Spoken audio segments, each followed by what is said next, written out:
નમસ્તે મિત્રો, આજે નાનપણથી કરી અને આ જુવાની પણ ને હવે ઠેઠ દાદા બની ગયા છે.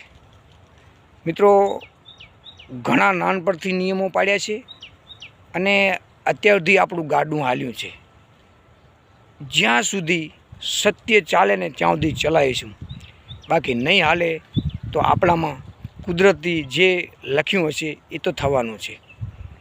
ઘણા નિયમનું પાલન કર્યું છે. એટલે મિત્રો, આપણને ઘણા માણસો વિડીયો જોવે છે એટલે કે આના વિશે બોલો, આના વિશે કાંઈક કહો. મિત્રો, આ જાતનો અનુભવ, જાતની મહેનત અને જાતનો વિશ્વાસથી આટલું કાંઈક બોલી શકીએ છીએ. એને કતારે 2-5 શબ્દ બોલવા અને 2 શબ્દ કોઈકને મેસેજ લખવા બહુ અઘરું છે, પણ મારા મેસેજો ઘણા ભાગે મહત્ત્વ હશે વિડીયા કરતાં. મિત્રો, મને ફેમસ થવું હોય ને તો ખાલી 5 મિનિટ 2 શબ્દ ખરાબ બોલું ને ફેમસમાં વાર ન લાગે, પણ આ દુનિયાને ફેમસ કરતાં વેમ કાઢવો છે.